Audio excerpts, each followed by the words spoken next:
일로 와야지. 여기다가 그럼 이렇게 붙여가지고 어디 저 원장실 좀 하고 뭐였더라. 저 그리고 아래 원장 끌어보시고 그래. 아니 딴데 가시게 됐으니? 여기 이제 아셨으니까 안 돼요. 그러니까 요거 의자 좀 치우고 아니 보통 그렇게 한다고 그러던데 여기 사내 여기다 하지 어떻게 사람이 와서 여기서 먹어. 그럼 이 가운데를 이렇게 띄워주더라고 여기 하는 사람이. 그럼 언제 의자 쳐 있는 아니 그러니까 여기에다가 이제 상만 딱 갖다 놓고 한다는 거죠.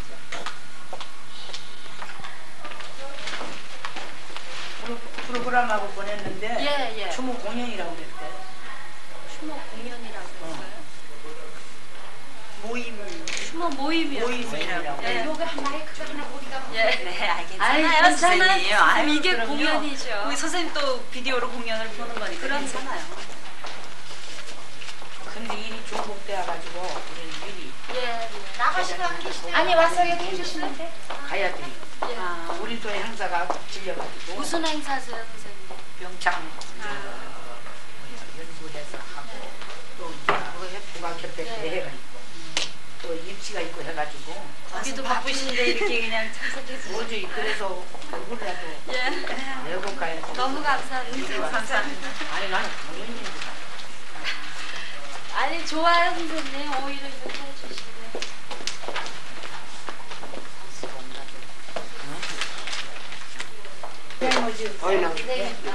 네. 나오셔야지. 두 분 선생님은 나오셔야지. 아이고 공연인 줄 알고 어떻게 참석한 지 저쪽 옆으로 앉으실까요? 그냥 요 앞에 아예 앉으세요. 하여튼 옆으로 왜 옆이야. 그걸 잘 모르고 모임이라고 안 쓰고 꽃집에서 저렇게 아니 공연이라도 좋지요, 선생님. 괜찮겠어요? 좋아요. 아유 괜찮아요. 공연 대신하면 되니까. 그건 무슨 상황에서 뭘 좋아해 아 그러구나 그래서 내가 그 친구의 전화로 아이고 이거 어떻게 그래도 그런 말은 안 하고 오실 거라고 그래서 저희 우리나라 오시긴 했는데 논문 심사 때문에 못 오셨어요. 그 약속을 했으니 그죠? 중요하죠. 중요하고 말고. 그래서 공교롭게 못 갔더니 네. 머리 좀 쓰다무세요. 아니면은 무정이 시켰다. 예? 네. 됐어요. 머리가 숱이 많은데. 밑에가 멋있어요. 아니 밑에가 좀 붙이래. 그럼 제가 오실게요.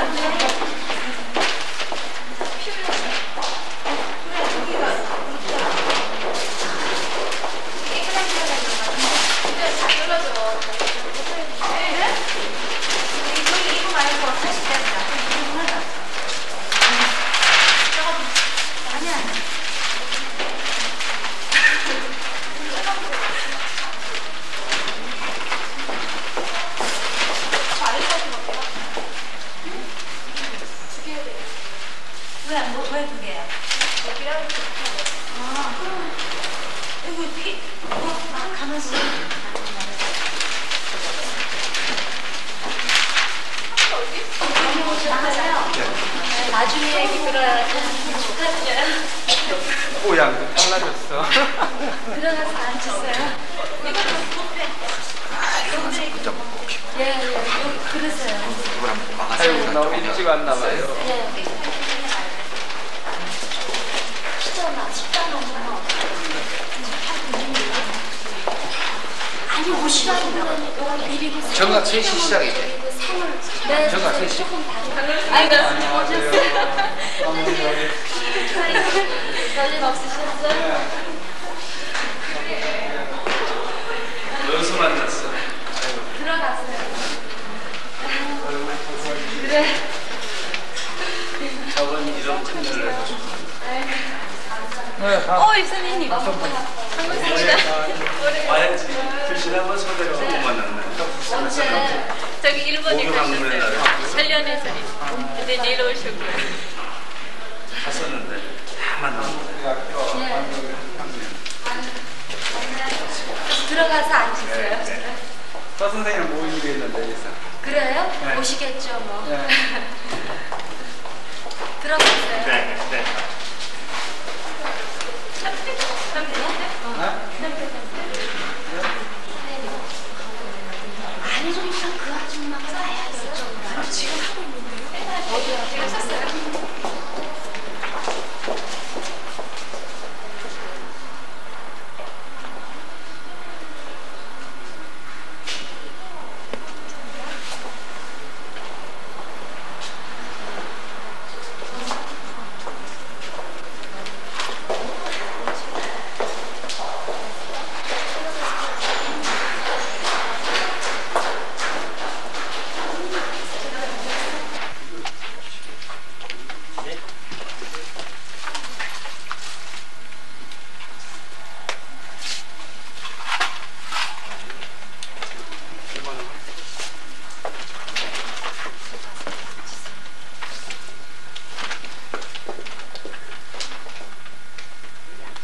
맞이한 춤원 모임에 참석해 주신 여러분들께 진심으로 감사 말씀드립니다.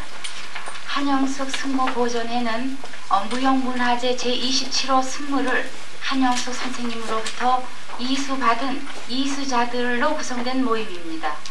이 춤을 사랑하는 저희들이나 여러분들이 계시기에 한영숙 선생님은 결코 외롭지 않으실 것입니다. 사실 회자 정리라는 말이 있듯이 만남이 있으면 헤어짐이 있는 법입니다마는 선생님께서는 지금도 우리에게 밝은 빛을 비춰주시고 계십니다. 인생과 역사가 누구에게 있어서나 다 광채가 있는 것은 아닙니다. 그러나 선생님의 광채는 우리들에게 영원한 등화와도 같은 것입니다. 선생님은 우리와 함께 살아계십니다. 그런 의미에서 오늘 한영숙 선생님 춤 세계를 조명하며 하는 자리를 마련하게 된 것은, 여러 어른들을 모시고 이런 자리를 마련하게 된 것은 대단히 뜻깊은 일이라 생각됩니다. 그럼 다음 순서로요, 한영숙 선생님 승무보존회 회장이신 이애주 선생님께서 인사 말씀드리겠습니다.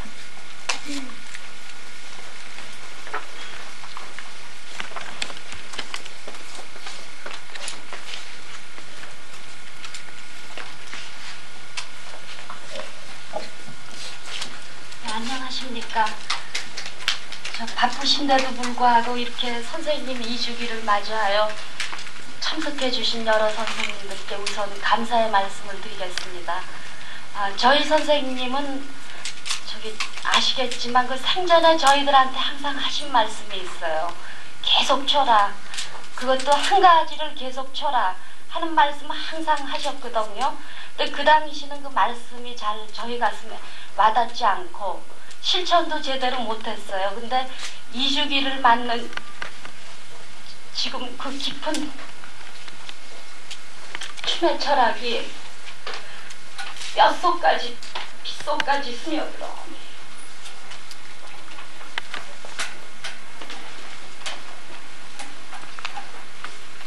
세상 선생님의 가르침, 그것이 계속 한 길로 갈고 닦고 정진해야 한다는 춤 학습에 대한 귀중한 가르침이셨다는 것을 다시 한번 확인합니다.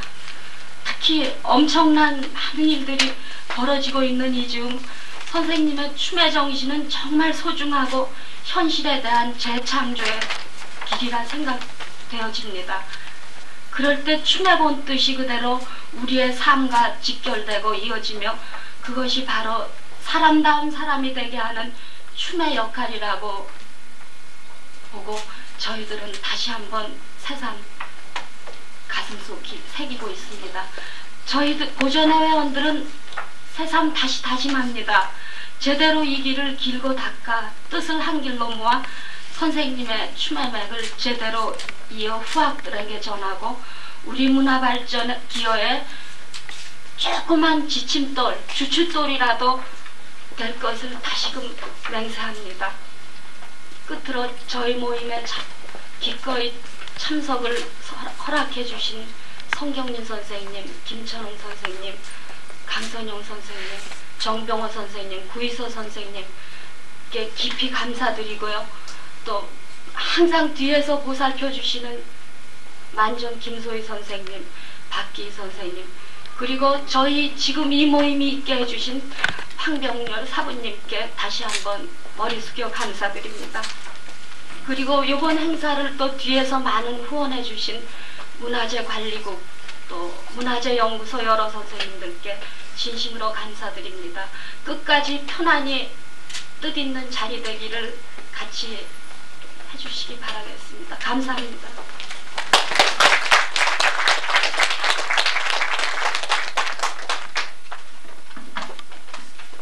한국예술문화단체 총연합회 회장이신 강선영 선생님께서 추모사를 말씀해 주시겠습니다.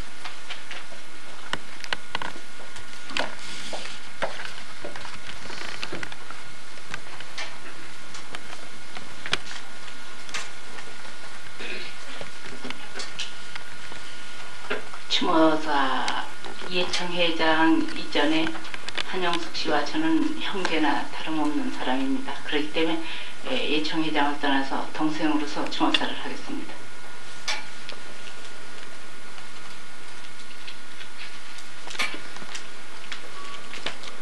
우리 전통무용계의 거목으로서 큰 발자취를 남기신 한영숙 선생님, 그리고 언니께서 세상을 하식한 지도 어느덧 햇수로 2년이 되었습니다.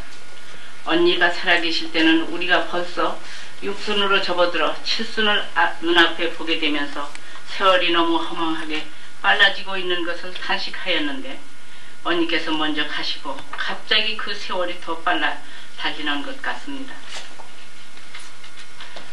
언니께서는 이제 이 나라 전통무용의 큰 기둥으로서 남아서 무용문화재 27호의 빛나는 기념비로 많은 제자들에게 언니의 유지를 이어받게 전수시켰었고, 이 땅에 손꼽는 무용 후배들의 일가를 이루는 채 언니의 춤사위를 보존해 가고 있습니다.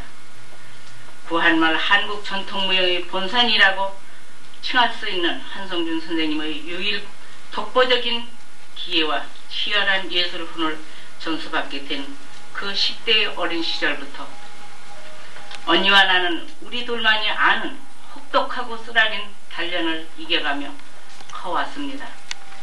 한치의 게으름도 한눈 저짜 팔지 못하는 추상 같은 희철이의 세례 밑에서 무수한 눈물의 고비를 넘겨온 세월들이 지금 생각하면 흐뭇한 추억의 그리움으로서 가슴에 살아나곤 합니다. 언니, 우리의 수많은 꿈과 고뇌가 할아버님이신 한성준 스승님의 빈틈없는 가르침 속에서 나이 갈수록 보람된 춤의 무지개로 뚜렷하게 살아나는 것을 확인하며 오늘도 큰 발제처로 남은 언니의 춤을 그리며 삽니다. 어쩌면 언니의 마지막 춤이 된 88 서울올림픽 폐막식에서 만인의 가치 속에서 처연한 춤 자태가 지금도 모든 이들의 망막에 어른거릴 것이 분명합니다. 누구나 태어나서 자라나고 성인되어 성숙하고 늙은 다음 병들어 죽게 마련인 것이기에 나도 언젠가는 언니의 뒤를 따라갈 날이 올 것이 필연인 것이지만, 먼저 가시는 언니의 아직 정리하기에 미련이 앞서는 아세운 큰 몸짓과 찬란한 발자취를 흠모하면서 나머지 생애를 이 나라 전통무용의 발전과 후진들의 빠른 걸음걸이를 보살피는 데 쏟겠습니다. 언니, 부디 저 세상에서도 스승이자 할아버지이신 한성준 어른의 곁에 안겨 명복하소서 축복드립니다. 감사합니다.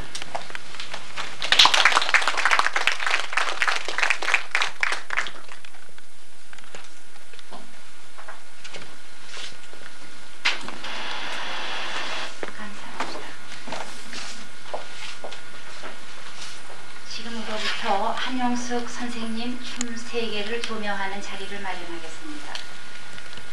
먼저 무용사 속에서의 한영숙 춤의 위치라는 제목으로 예술원 회원이신 선경민 선생님께서 말씀해 주시겠습니다.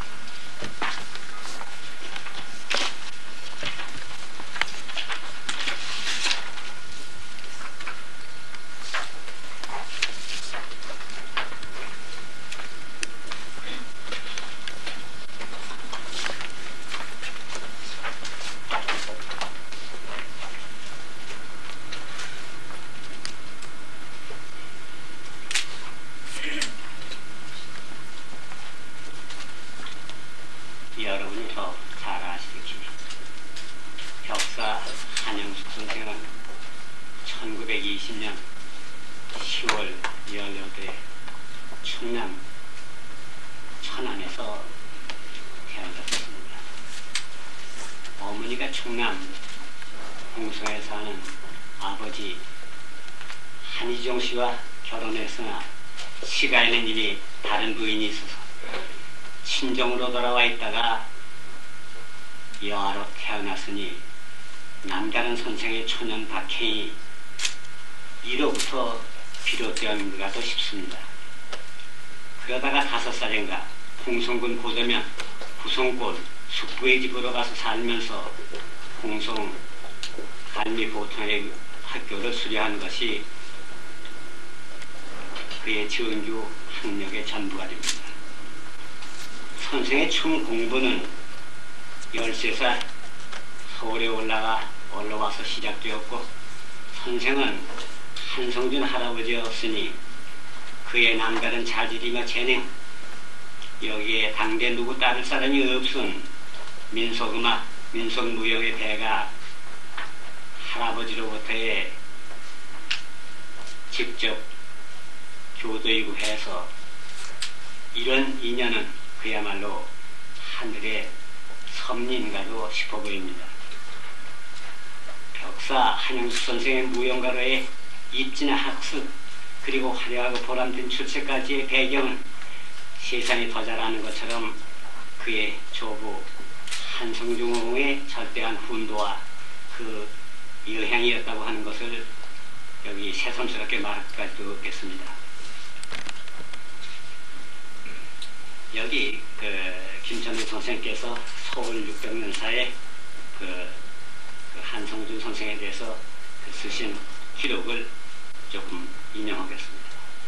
한성준은 1874년 6월 12일 충남 홍성군 홍성골에서 출생해 8, 9세 때부터 외조부 백설채로부터 북치는 법과 춤추는 일을 배우고 14살 때에는 홍성 서학조에게서 춤과 재주를 더 배웠다. 어려서부터 춤과 북장단뿐만 아니라 땅재주와 줄타기까지 배워 20세 전후에는 일가를 이루었다. 그는 1920년대까지만 해도 고수로 이름을 날리다가 조선음악연구회를 조직한 1933년부터 직접 춤을 지도하게 됨에 따라 본격적인 무용 생활이 시작되었던 것이다. 그리하여 그는 우리나라의 최초로 무용소를 개소해 민속무용을 지도한 선구자적인 공로자였다. 그의 수제자로는 이강선, 장홍석, 장홍심, 한영숙, 강선윤 등이 있었다. 한영숙 선생의 빛나는 첫 무대는 1937년 10월 한정준 선생의 당시 서울 보민관, 지금의 세종문화회관 별관에서 였는데 대단한 인기로 많은 관중이 운집했던 것으로 보도되고 있습니다. 그때 한영숙은 승무, 항무, 살풀이 등을 추고 관중의 아끼고 있는 박수와 간체를 받았다고 돌이키고 있습니다. 이것은 한 선생의 수레입니다. 너무 공연평이 좋으니 할아버지도 역시 극찬을 아끼지 않고 더불어 기뻐해 주니 스스로도 정말 잘하는가 보다. 할아버지가 나를 제일 귀여워하고 예뻐하시는구나. 더 이상 부러울 것이 없다는 설레이는 마음으로 기쁨과 자부심에 충만되었습니다. 그때 이분의 나이 18살이었습니다. 그러나 1942년 6월 조부 한성준호의 서거로 벽사는 한때 비탄과 절망의 나락에 떨어집니다. 그래도 시리를 딛고 한성준 무용연구소를 그대로 승계해 저의 이름 한영숙 무용연구소로 바꾸고 독자적인 운영 체제에 들어갑니다. 그의 서딸 조부 한성준 추도고연을 성도국장에서 열어서 고인의 덕을 기리고 고인의 넋을 위재했습니다. 이때 이 무렵 1944년 선생은 황병렬 선생과 결혼해서 안정되고 행복한 가정을 가졌습니다. 비록 무해서 자녀의 즐거움은 누리지 못했습니다만 그래서 더더욱 아름답고 평화로운 가정생활에 충실했던가 싶습니다. 8.15 광복 이듬해인 1946년 4월 벽사는 권토 중재를 기약하고 새로이 한영수 고전무용연구소를 개설합니다. 그러나 뜻하지 아니한 6.25 동란에는 미처 피난도 가지 못하고 숨을 죽였고 일사후퇴에는 대구로 피난가 5년이란 긴 세월을 정말 지루하고 곤고한 난중에서 용케도 달래고 살았습니다. 환도 후 한 선생의 주요한 활동이라고 하면은 주로 후진 양성을 위한 전통무용 교육을 들어야 할 것 같습니다. 1955년 11월 사설 국악교육기관으로 김소희, 박규희, 박추일 여러분과 함께 한국민속예술학원을 서울 도남동에 개설하고 무용 담당 교사로서 활약한 것입니다. 미국 공연을 마치고 돌아온 뒤에 그의 각급 학교를 통한 무용 교육의 일은 더욱 바빠지고 확대의 일로를 그었습니다. 서울예고 무용과 강사, 수도여사대, 서라벌예술대학 강사 취임 등으로 한국국악예고의 본업과 더불어서 다학교 출간이 정말 폭주하기에 이릅니다. 이와 때를 맞추듯이 선생은 단연의 무용 생활을 점검하고 더욱 웅비를 다짐하기 위해 한영수 무용 생활 35주년 기념 발표 공연을 중앙국립극장 무대에서 크게 펼쳐 성사를 이룹니다. 선생의 발표에는 1966년도 최고의 수학이라고 하는 호평과 더불어 일부 약간의 부정적인 지적도 없지는 않았습니다. 지루한 여름철에 공백을 거두고 9월 3일부터 이틀간 국립극장에서 개최된 이 발표에는 66년도의 최고의 수학이었다고 할 수가 있겠다. 35년의 무용생활에서 정선된 14종목의 작품을 통해 그 고 한성준 씨의 손녀로서 기승자로서 그의 진가를 유감없이 발휘하면서 고전의 진수를 보여주었다. 김백봉 교수가 1967년 한국예술지에 실은 글이었습니다.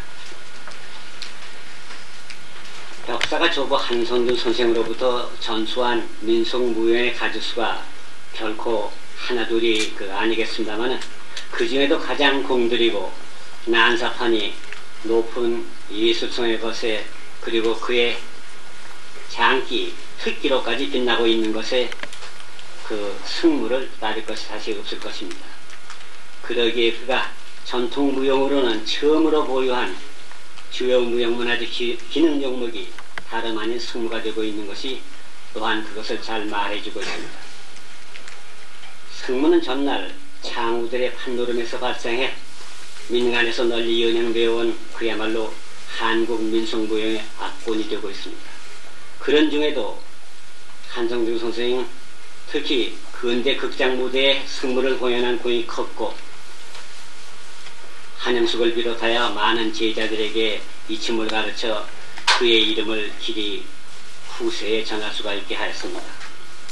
중요 무형문화재 27호로 지정된 승무는 이 한성준 선생에 의해 경기 충청 지방의 흐름인 승무 바로 그것이 됩니다. 한 선생의 수상 경력도 잠옷 자랑스럽기만 합니다. 서울특별시 문화상, 서울신문사 제3회 문화상, 제3회 문화예술상, 국민훈장 동백장, 대한민국 예술원상 등이 그것들입니다. 한 선생은 그가 스스로 말하고 있듯이 한성준 할아버지로부터 전수받은 승무, 살풀이, 태평무 등만을 열심히 추고 또 후학들에게 가르쳤고 다른 춤은 별로 선호되지 않은 것을 우리는 또한 잘 알고 있습니다. 그리고 선생은 그간 참으로 많은 제자를 배출했습니다. 개인 교도의 일은 저리 미루고라도 국악예술학교, 서라벌예대, 이화여대, 서울예고, 서울예의정, 서울시립무용단, 수도 여사대 를 거쳐서 1988년 세종대 무용과를 끝으로 그분의 춤을 배운 제자들은 수요는 실로 헤아리기 어려울 정도였습니다. 그리고 그 밖에 1969년 7월 중요무형문화 제27호로 지정된 승무와 1970년 1월 제40호로 지정된 항무 두 종목에 지정된 뒤 그분의 전수장학생으로 정축의 전수생 이수재만도 결코 적지 않은 걸로 저는 알고 있습니다. 한영숙 선생의 춤에 대한 열정의 양은 이 세상 그 어느 그릇으로도 담아낼 수 없을 만큼 엄청난 크기였다. 전통의 맥을 이은 춤의 연마에도 부단한 노력을 하였고 그 춤을 전수시키기 위한 후진의 양성에도 또한 게으르지 않았다. 문일주 씨가 한 선생 돌아간 뒤 한 선생의 평전 춤을 지킨 마음에 나오는 글귀입니다. 한영숙 선생은 한국을 대표하는 정성의 무용가로도 한국 무용사의 길이 기록될 것이겠지만 그 말고도 그의 후에 빛나는 공적이라고 하면은 한성준 할아버지가 필생 심신을 다해 집성한 전통 무용의 하나하나를 더욱 아름답고 완벽하게 정립해 반석에 올려놓았다고 하는 것이겠습니다.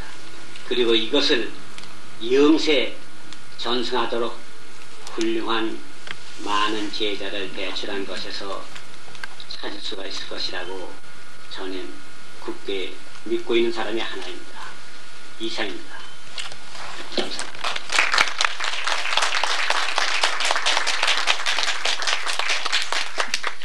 감사합니다. 한영숙 선생님의 일대기를 다시 조명해 봄으로써 무용사 속에서의 선생님의 춤의 위치, 예술원을 뜨겁게 느껴보는 시간이었습니다. 다음으로 말씀해 주실 분은 한영숙 춤을 통해 본 고전 무용의 형식이라는 제목으로 중앙대 교수이신 정병호 선생님께서 말씀해 주시겠습니다.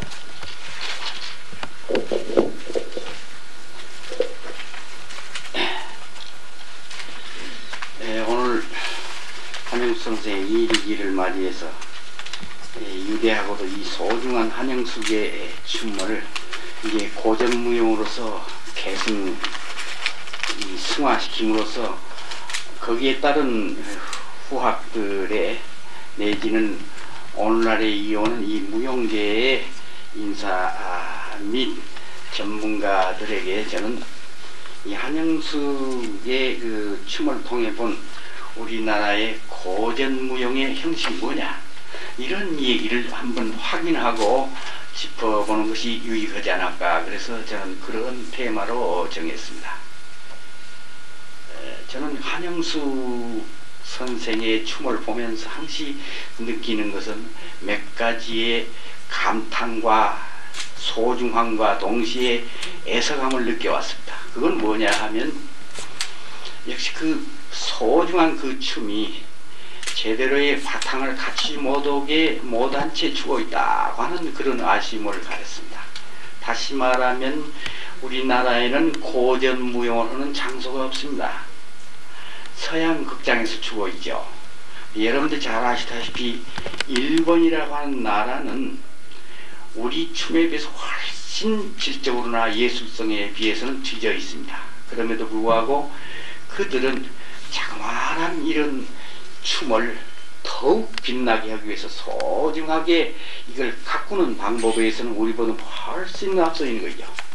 따라서 그들은 우리보다도 훨씬 질적으로 떨어진 춤이지만은 그 춤이 돋보일 수 있도록 여러 가지 측면에서 고전무용으로서의 어떤 품격을 갖추는데 그들은 노력해 왔습니다.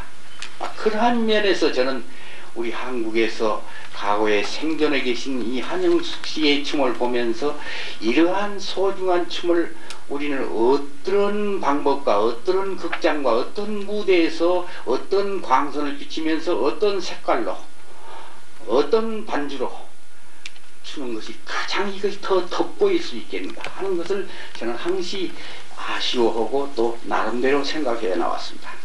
그런 각오지사가 있기 때문에 오늘 이 뜻있는 2주기를 맞이해서 저는 그 한영숙 씨의 연상을 회상하면서 이 한영숙의 고귀한 이 춤을 어떻게 원형을 보존하고 계승하고 하기 위해서는 후학들이 한영숙 춤에 담겨있는 고전 형식의 이해가 먼저 있을 필요가 있다. 그런 면에서 저는 몇 가지의 그 한영숙 춤을 통해 본 우리 고전 무용의 형식이 뭐냐 이 얘기를 좀 하기로 하겠습니다. 저는 한영숙의 이 춤을 한국 무용의 분류법을 볼 때 한영숙 춤은 어떤 위치에 있느냐 하면 저는 이렇게 봅니다. 우리나라 춤을 여러 가지 분류법이 있습니다만은 세 가지로 일단은 크게 분류할 수 있다고 봅니다. 하나는 서민계층의 춤입니다. 서민계층의 춤은 주로 민속적인 춤이 되겠습니다. 농악이라든가 칼춤이라든가 소리춤이라든가 이런 것 등에 굉장히 그 서민계층 춤은 하나의 공동체적이면서 흥을 바탕으로 하면서도 굉장히 풍자적이고 익살스럽고 이러한 이 춤이 되겠죠.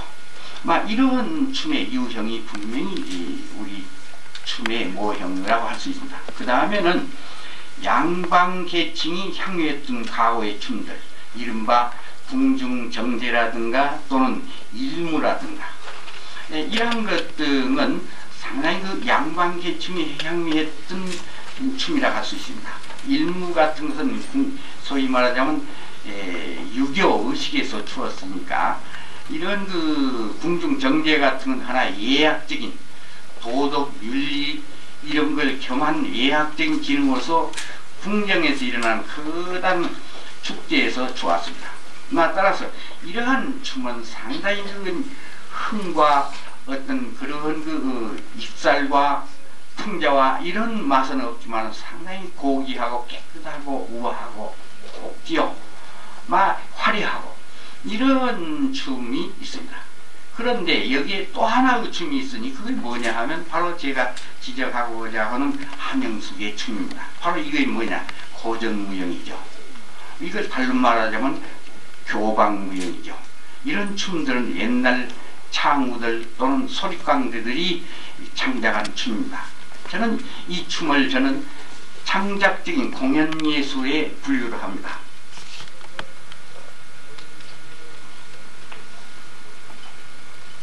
그렇기 때문에 이러한 춤 등은 엄밀히 보면 다른 춤하고 다른 것은 분명히 이건 보이기 위한 춤입니다. 예술적인 춤이기 때문에 그 예술적인 춤에는 개인 류에 따라서 엄격한 형식은 있지만 그 형식 속에서 사람에 따라서 그 형식을 이걸 발전시키고 자기의 예술로 이렇게 가꾸는 동안에는 분명히 자기 류파가 있습니다. 자기 취향이 있다고 봅니다. 따라서 이러한 춤을 저는 고전무용이라고 보고 있고 이러한 춤은 분명히 이건 개인이 창작된 춤입니다. 따라서 주인이 있는 춤이다. 저는 그러고 봅니다. 우리나라 민속무용에서 민속적인 춤이라고 농악이나 탈춤 이건 주인이 없습니다. 이 우리 민족이 자연 발생적으로 만든 꿈인가 춤인데 비해서 이 고전무용은 분명히 주인이 있습니다. 그래서 한영숙이 추면 엄밀히 보면 한성준의 춤인 동시에 어떻게 보면 한성준의 춤이 아니라 한영숙이 춤이라고 저는 봅니다. 따라 따라서 그 춤은 오로지 평생당초 나온 한영숙 씨의 미적 감각에서 나온 형식이다. 저는 그렇게 본 겁니다. 따라서 고전무용은 주인이 있다. 그렇기 때문에 같은 승무지만은 이매방류의 승무, 한영숙류의 승무, 한영숙류의 살풀이춤, 또는 이매방류의 살풀이춤, 강선영류의 살풀이춤, 강선영류의 태평무가 분명히 저는 있다고 봅니다. 그러나 기본적인 패턴은 같습니다. 그렇지만 이것이 세부적으로 나오는 그 표현의 방식은 상당히 달라질 수 있다. 그런 면에서 이 춤은 그런 면에서 이해를 하는 것이 필요하다. 저는 그렇게 봅니다. 따라서 한영숙의 춤은 서민계층의 춤과 양반계층이 향했던 이러한 춤들이 혼합된, 융합돼서 이것이 하나의 새로운 예술로 꾸미는 이른바 근대예술의 특징이라고 봅니다.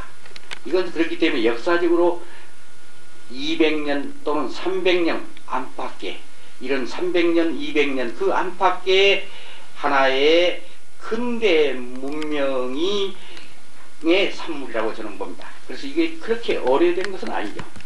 따라서 제가 보기에는 한말, 이렇다면 이조 후기, 조선조 후기의 무용은 바로 이것이 초점이 된다고 봐서 저는 우리나라의 민족춤 그랬을 때는 민중적인 춤만을 말해서도 안 되죠. 그렇다고 해서 양반계층의 춤도 말해서도 안 되겠죠.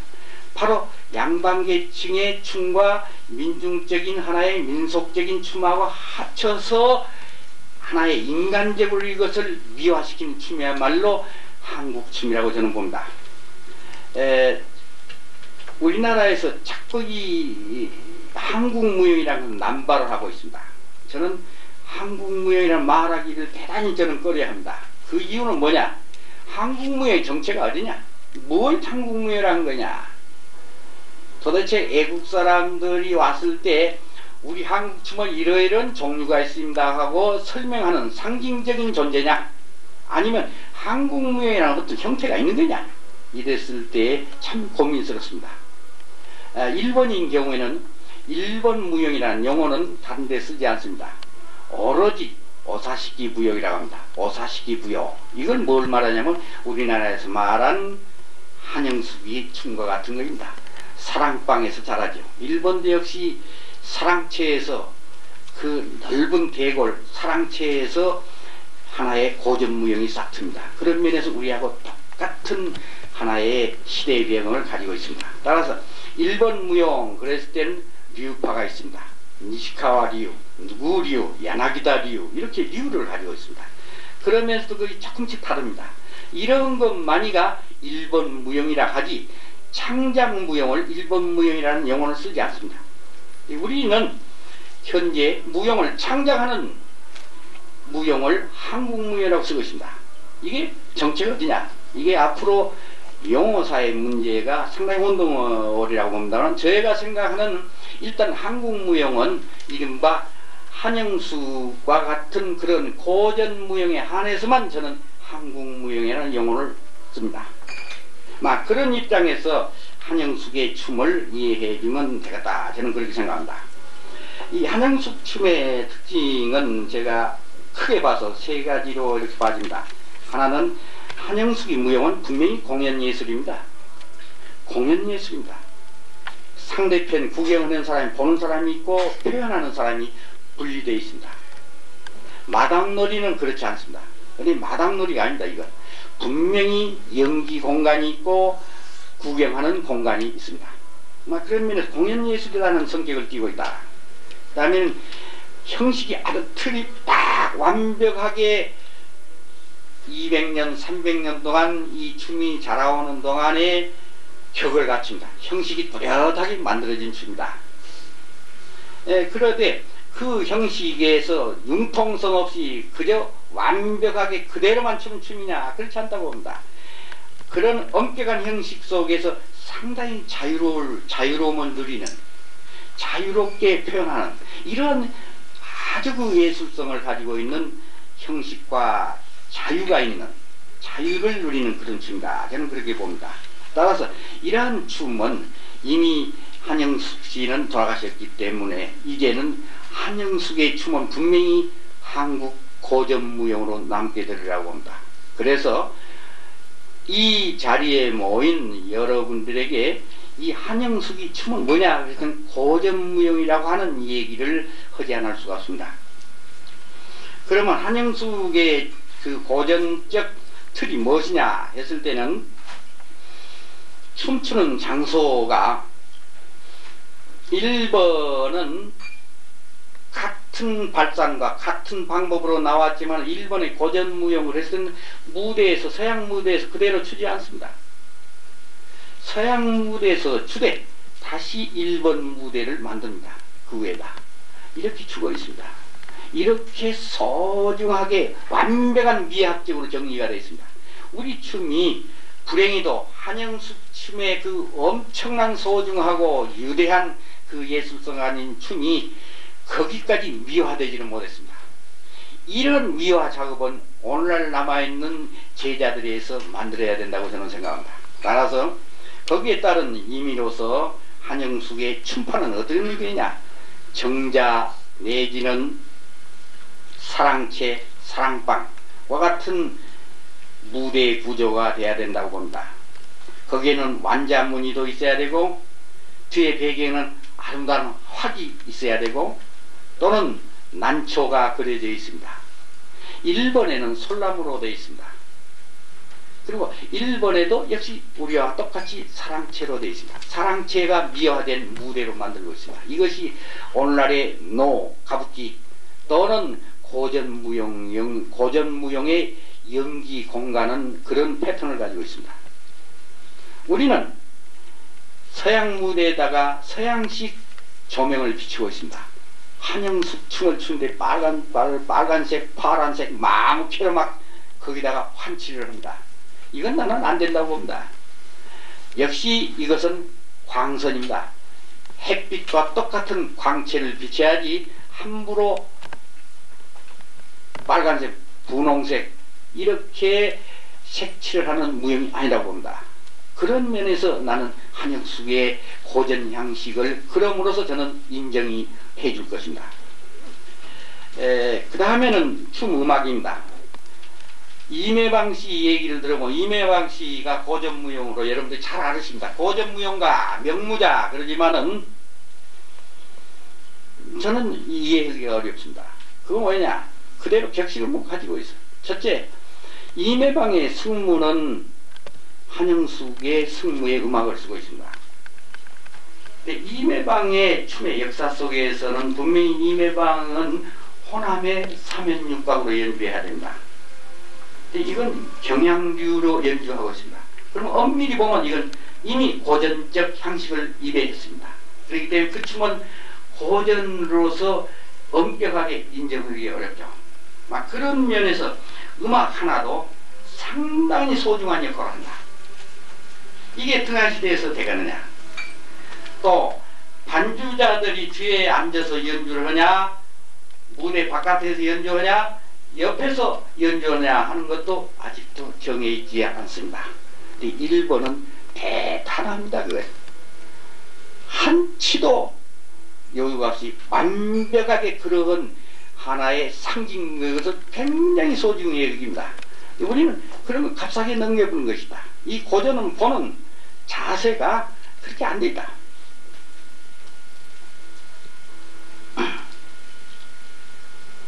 그 다음에 춤옷입니다. 춤옷 요즘 보면 점차 승무라든가 모든 한삼 손에다 끼고 추는 한삼이죠. 또는 장삼 이게 자꾸 길어집니다. 수건도 자꾸 길어집니다.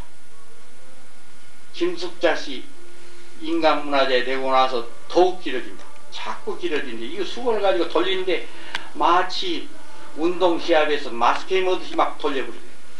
길어지니까 그래요. 이것도 관리를 해야 될 것 같습니다. 한영숙의 좋은 춤을 관리하기 위해서는 수건 하나도 그때의 원상복귀를 해야 되고 길이까지도 정해야 됩니다. 요즘에 한삼이 색깔이 다릅니다. 무늬가 달라요. 또는 하나의 옷감이 다릅니다. 옷감이 들려서 요즘에 옷감은 어떠냐? 한영숙의 춤 동작을 살리려면 이 옷감이 원색 그대로 모습으로 환원돼야 된다고 합니다. 요즘 보면 너무 매끌하고 버쩍버쩍거리고 그렇기 때문에 본 무게가 무겁습니다. 무거워서 한 사람을 탁 튀겼을 때 이게 중량이 무거워요. 무거우니까 팔랑거리면서 이 섬세한 선이 안 나오고 그냥 속도 빨리 지상으로 떨어져 버려요. 이걸 보통으로 생각하고요. 그렇게 생각할 수 있는 문제냐? 대단히 중요한 것이다. 소중한 것을 우리는 망가하고 있다. 그런 면에서 이 장삼의 길이까지도 중량을 재야 된다. 폭도 어느 정도 넓어야 되냐. 이런 선까지도 우리들은 앞으로 후학들은 유의하면서 그 소중했던 한성준이 한영숙에 이어지는 이 춤이 가장 그 미적인 것이 뭐냐 하는 그 핵심적인 살리기 위해서는 이 옷 자체에 대한 관심이 굉장히 가져져야겠다 하는 저 소감을 갖습니다. 그 다음에 한영숙의 춤에서 우리들이 놀라움을 느끼는 것은 이게 아주 저렇게 소프도게 이렇게 이어가면서 귀에 매갑니다. 확 나사를 재듯이 확 채가는 맛이 나. 그러면서 그것이 반대로 시원스럽게 풀어집니다. 어쩌면 그렇게 자연스럽게 풀어지고 그렇게 풀어져요. 귀에 매고 풀어지는 것이 아주 예리하게 나타난 그런 걸 우리는 느껴야 된다. 그런가 하면 그 중간에 또 어르는 동작이 있습니다. 저 그 어르는 동작이 버드나무 흔들듯이 어르는 동작이 있는가 하면 이것을 몰아가지고 감았다가 이걸 탁 튀겨치면서 딱 맺는 동작이 분명합니다. 그러니까 한영숙의 춤을 제가 보면 하나의 동작이 한 군을 이룹니다. 이렇게 하나의 어떤 그 동작이 의미 있는 동작이 이렇게 흘러다가 그걸 딱 끝맺음이 분명히 있습니다. 동작에 어떤 그러한 저는 그런 의미를 동작군 또는 의미 동작이라는 말을 씁니다. 뜻 있는 동작이다 이런 말을 씁니다만 분명히 그런 동작군이 한영숙의 춤을 보면 설풀이나 승무에서 대여섯 개의 군이 딱 거기에 내재하고 있습니다. 그런 것이 몰아들어서 하나의 한영숙의 춤의 멋이 여기에 나옵니다. 그런 그 하나의 동작을 군을 형성하는 데 있어서 귀에 맸다가 이걸 풀었다가 얼었다가 탁 튀기면서 딱 맺는 것 이런 것을 5번 내지 6번 한다는 얘기입니다. 그렇게 해서 분명히 살아있는 동작이 딱 살아있습니다. 동작이 살아있는 움직임이라고 하는 것이 한영숙 춤에서 우리는 느낍니다. 그 정도의 우리가 구경하는 사람이 느꼈을 때 비로소 소중하고 고급한 춤이죠. 고급스러움은 이런 데 있습니다. 이런 면에서 춤사에 대한 특별한 하나의 우리들에게 시각이 있을 필요가 있다 그렇게 생각합니다. 따라서 한영숙 춤에는 아주 절제된 부분이라든가 아주 조용한 춤의 특징입니다. 그렇지만 그 조용함은 죽어있는 힘이 없는 그런 조용함이 아니라 언젠가는 그 정열이 폭발하고자 하는 그 하나의 동적인 것을 수반한 정적인 움직임이었습니다. 이러한 미묘한 미적인 내용을 우리는 새겨서 그걸 개성 발전해야 된다고 합니다. 따라서 우리가 흔히 말한 정중동의 춤, 우리의 근대 무용, 이른바 예술적인 하나의 예능 무용의 그 미적 형식에서 흔히 말한 정중동의 춤이 어쩌면 한영숙 춤에서 모델대로 강하게 그것이 뚜렷하게 형식으로 남아있다. 저는 그렇게 본 것입니다. 그 다음에 춤추는 방향입니다. 요즘 보면 춤은 분명히 한영숙 춤, 이매방 춤, 강선영의 춤을 추고 있습니다만은 춤의 방향이 제멋대로 하는 경우가 있습니다. 가령 예를 들어 봅시다. 승무를 할 때 엎드립니다. 엎드리면 북을 오른편에 놔두냐 왼편에 놔두냐 이거 자유입니다. 마음대로 해요. 춤추는 사람에 따라서. 북을 가운데 놔둔 사람, 오른편에 놔둔 사람, 왼편에 놔둔 사람, 또 승무를 하는데 북을 향해서 엎드려서 추는 사람, 북하고 반대 방향으로 엎드려서 추는 사람, 마음대로 해요. 이걸 우리는 어떻게 봐야 될 거냐? 이래도 좋은 것이냐? 이런 것을 고전무용이라고 할 수 있겠는가? 하는 문제입니다. 내가 보기엔 좀 더 엄격했으면 쓰겠습니다. 엄격한 격식을 갖출수록 저는 그것이 소중하게 저는 여겨지는 겁니다. 민속춤은 반대로 엄격하면 재미가 없습니다. 지금쯤 마음대로 추는 게 특징 아니겠어요? 그러나 이러한 한영숙의 춤은 엄격해야 됩니다. 엄격한 룰 속에 자유가 있어야 된다. 자유만 있어서 안 된다. 이런 면에서 춤추는 위치 같은 거. 예를 들면 소위 승무 같은 데서도 춤 동작 속에서 이른바 모라 위로 이렇게 엎치려서 있는 거 이런 동작이 있지 않습니까? 이런 것도 보면 사선으로 하는 것과 정면으로 하는 경우가 있습니다. 특히 한영숙 춤에는 여자 춤입니다. 임해방 춤하고 달라서 여자 춤이기 때문에 여자가 정면하게서 발을 벌린다는 건 흉악하다고 봅니다. 이런 것은 있을 수 없다고 저는 봅니다. 따라서 사선으로 하는 것이 한영숙 춤에는 옳다고 봅니다. 그 다음에 뒤로 추는 춤이 많습니다. 뒤. 우리나라 춤은 이 뒤시라는 뒤시라고 하는 것은 의미가 없습니다. 뒤라는 것은 표현 능력을 안 가지고 춤에서 뒷면이라는 건 안 됩니다. 뒤로 이 뒷모습으로서 상대편을 설득할 능력은 없습니다. 죽어 있는 거이죠. 이게 앞면으로 나타나야 하는데 뒷모습으로 춤을 많이 추고 있다. 이것은 춤의 각도의 문제입니다. 이런 문제에도 저희들은 한번 짚고 넘어갈 필요가 있지 않을까 그렇게 생각합니다. 그 다음에는 원형이라 하는 문제인데 원형에 대한 문제에 있어서 조금 저는 의의를 삼습니다. 왜 그러냐? 음악은 악보가 있습니다. 그렇기 때문에 원형을 감히 원형이란 말을 즐겼습니다. 미술도 말이죠. 딱 시각적으로 몸으로 피부로 느낄 수가 있습니다. 감각적으로 평가할 수 있단 말이죠. 그렇기 때문에 그러한 것이 형태로 잘 나타나는 예술은 원형이라는 말을 써도 좋습니다. 가감했어요. 그래도 그것도 사실은 원형이라는 말은 조심스러운 겁니다만 특히 무용이라는 것은 무용예술입니다. 한 번 춤을 추다가 순간적으로 추다가 그건 형태는 영원히 돌아오지 않습니다. 그 사람이 죽을 때까지도 그걸 똑같이 출 수는 없는 겁니다. 그렇기 때문에 그 춤은 그 춤에서 끝난다는 특수한 어떤 춤의 특성을 이해를 하셔야 됩니다. 따라서 참 원형이라는 거 말하기 어렵습니다. 그런데 왕왕 이런 수가 있습니다. 한영숙 씨가 40분 추었으니까 우리도 40분 춘다. 그것이 원형이다. 그건 저는 문제가 있습니다. 또 한영숙 씨가 20분 쳤는데 나는 10분 쳤다. 그것도 물론 문제가 있겠지만은 저는 특히 춤이라고 하는 것이 길게 이렇게 추는 것을 원형으로 보는 것도 상당히 저는 문제제기합니다. 왜 그러냐? 이것은 아까 말씀드렸죠. 한영숙이 춤은 공연예술입니다. 보이기 위한 예술입니다. 보이기 위한 예술에는 체력도 따라야 되고 시간성도 중요하고 공연예술의 특징은 어떠면 시간예술입니다. 따라서 시간성이라는 건 대단히 중요합니다. 따라서 이 시간성이라고 하는 것이 구애받지 않고 2시간, 3시간도 하는 것은 무당들이 구선을 하는 건 모르겠지만 그런 춤에 나타난 것을 말하겠지만 적어도 고전무용을 할 수 있는 하나의 예술무용으로서의 춤에서는 시간적인 문제는 고려가 돼야 된다고 봅니다.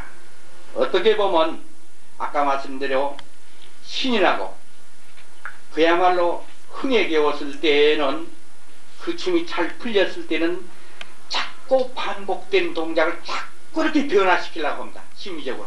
그러나 이것이 잘 안 될 때는 승략되고 말 것입니다. 그 춤의 모습이 비자연성이고 그 춤이 좋지 못할 때는 자꾸 바꿀 겁니다. 한영숙도 그렇게 바꿨으리라고 봅니다. 따라서 이런 시간의 문제하고 동작을 자연스럽게 움직인 것하고는 좀 다르다. 그런 면에서 원형에 대한 이해는 상당히 신중하니 처리해야 할 것이다. 그런 얘기입니다. 그 다음 북춤인데 승무인 경우에 한영숙 씨의 춤사에는 여성이기 때문에 이매방 춤에서 훨씬 여성적이고 곱습니다. 그리고 굉장히 섬세하고요.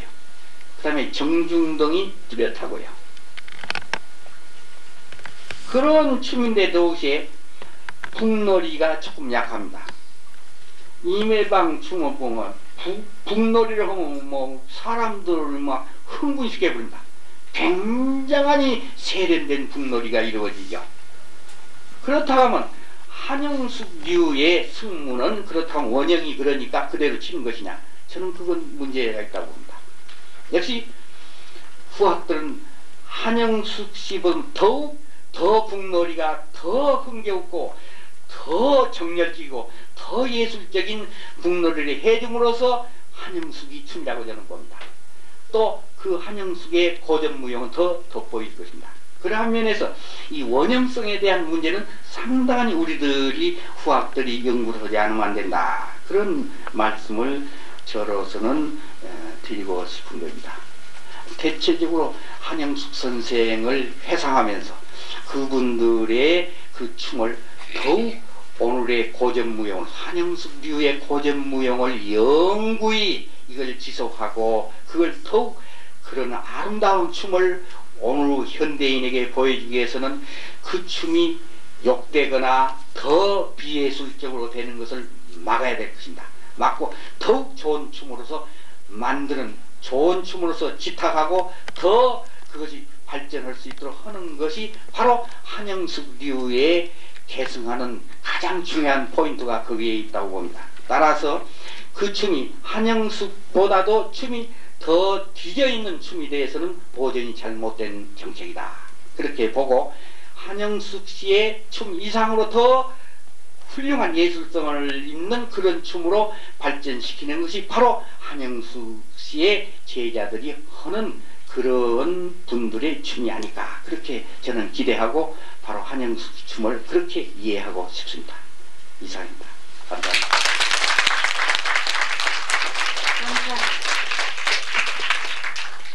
우리 민족의 정서와 리듬을 표출시킨 대표적인 춤인 승무를 더욱 미학적으로 돋보이게 하기 위해서 전통춤의 전용 무대, 한국춤의 전용 무대가 절실히 필요하다는 말씀과 함께 한영숙 승무의 예술적 완벽성, 위대성을 위해 후계자들에게 정진을 부탁하셨습니다. 감사합니다.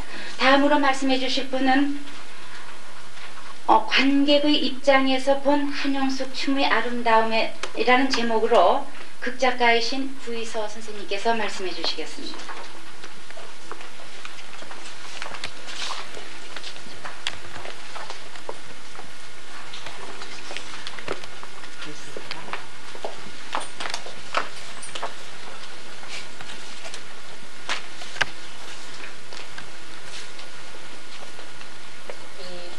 앉는 자리는 주최 측에서 앞서에 두 분 선생님을 위해서 마련한 자리인데 제가 괜히 사람들이 비를 위해서 앉아서 죄송합니다.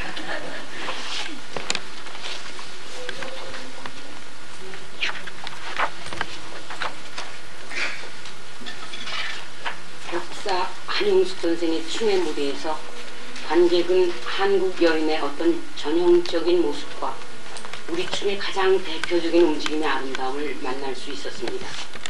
사람을 통해서 그 춤이 드러나고 춤을 통해서 그 사람의 모습을 이해할 수 있을 것 같았습니다.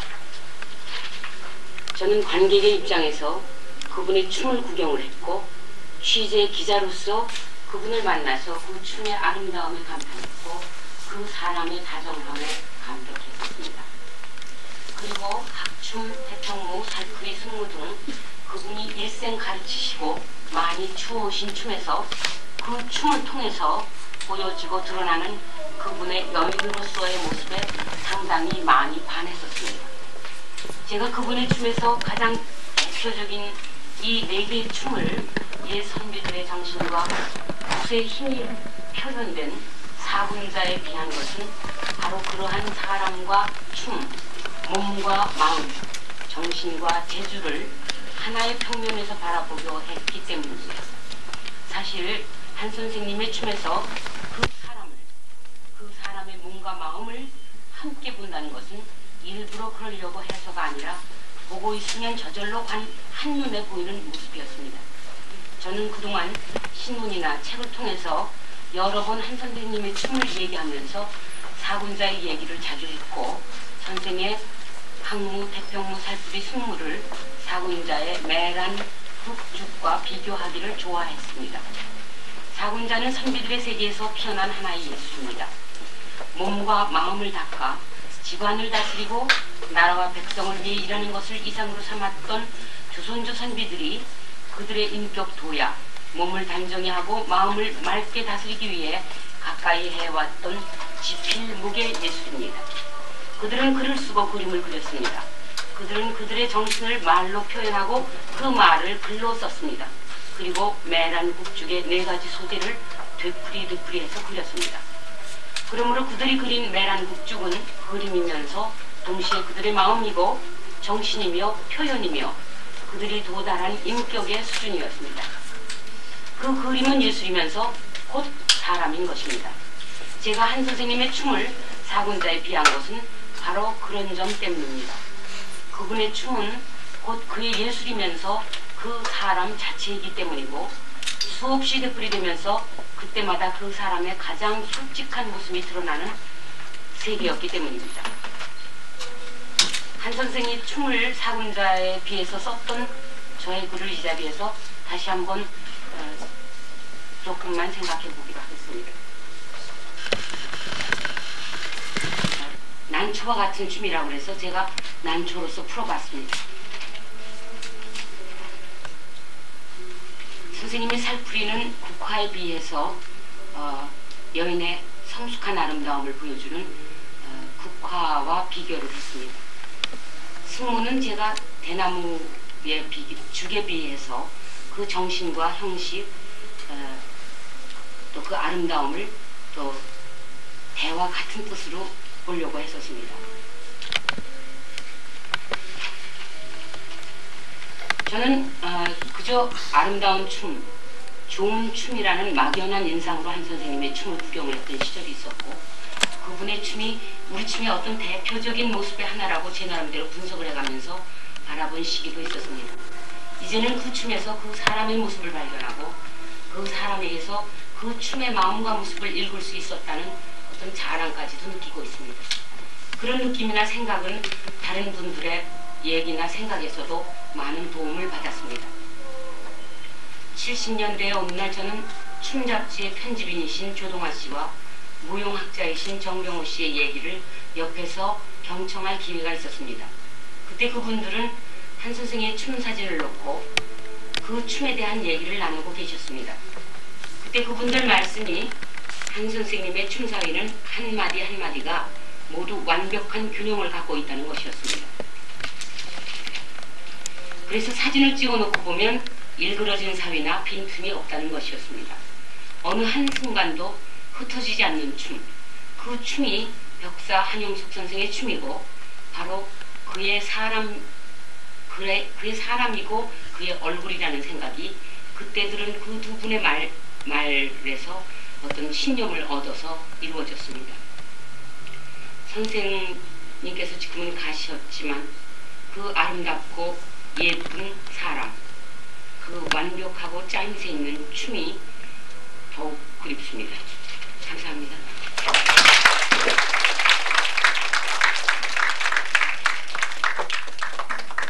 감사합니다.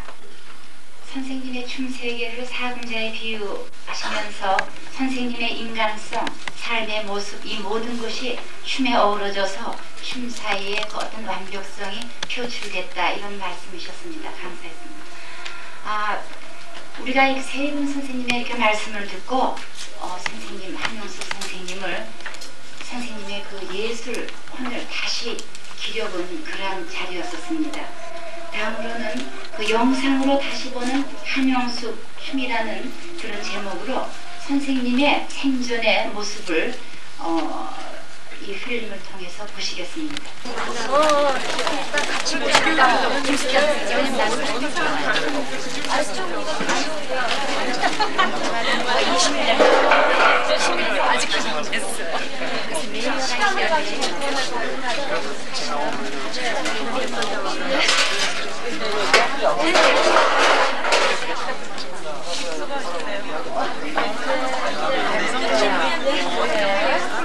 아이고 이거 내가 지금 저는 뭐하나 이거 지금 하세요.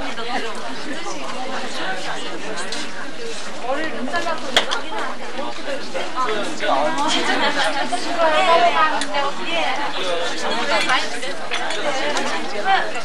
긴 머리가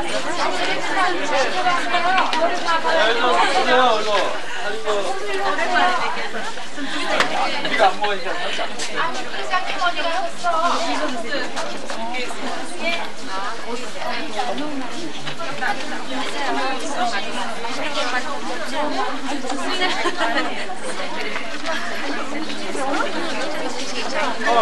선생님 머리 좀 전혀 안 했는데 오늘 안 들여가지고 제 친구예요.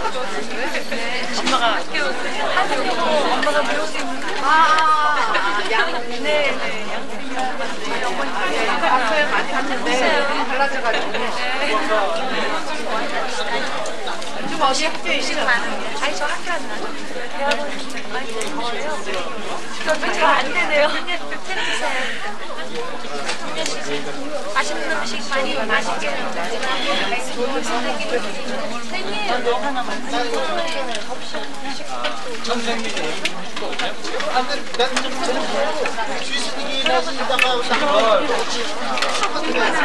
이쪽으로 돌죠.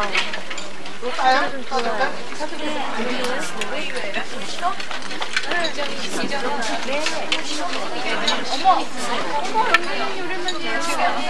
어떻게 되셨어요? 지금 어디 계세요?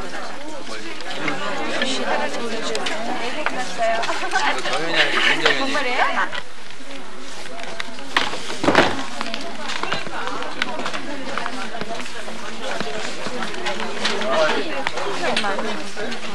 한번만 더 안 할까? 다 연습이에요?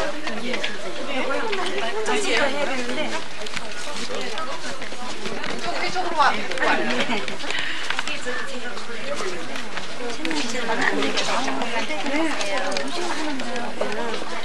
어디 계세요? 여기 찾아왔어요. 제 집. 선생님을 만나야 되는데. 저번에 반갑다. 안녕. 너무 이뻐진 쪽으로. 선생님 내문을 여기까지 가야죠. 서울에 계시죠? 내일 학교 발표해가지고 총 리허설도 왔네요. 아, 얼마나 바쁘세요? 너무 많다. 몰라서 우리는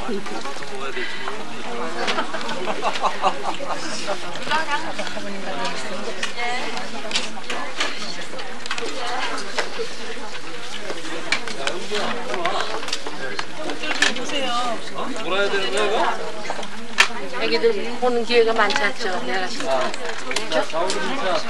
내일 가시니까 왔다 갔다 하시니까. 예. 정대리도 해보기 힘든데.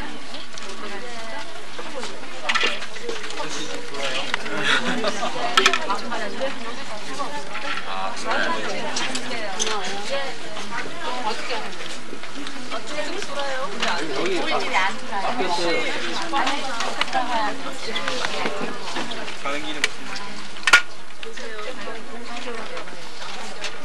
앞에 있는 거랑 같이 근데 담을 수 있어? 됐어. 따로 담아줘요? 다시? 딴 거? 담아요? 제가 들고 가긴 할게요. 같이 담은 거. 너무 담은 거 같아. 더 담아야 될 것 같아. 좀 더 담아야 되겠다.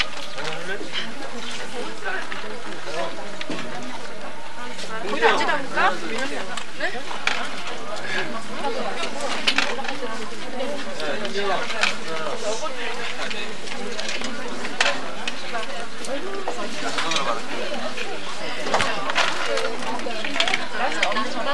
아,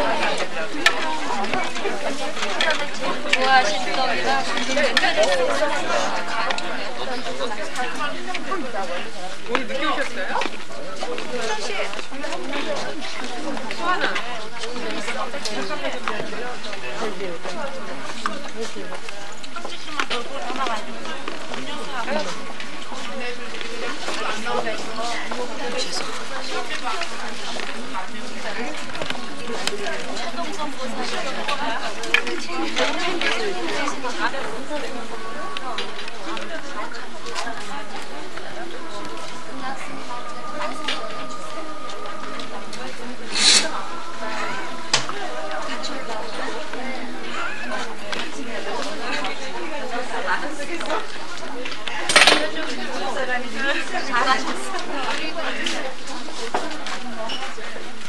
먹는 건좀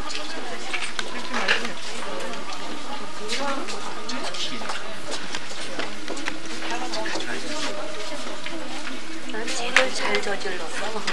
지금 가져가야 되겠어. 뭘 좀. 이거 어떻게 가져갈 수가 없네. 29일 안 투자하는 게 있으니까. 그러니까 아침에 만나니까 간장이 제가 갖고 잠깐만요. 은주 같은 경우는 그래야겠네. 계속 생각 그동안 안 했었잖아.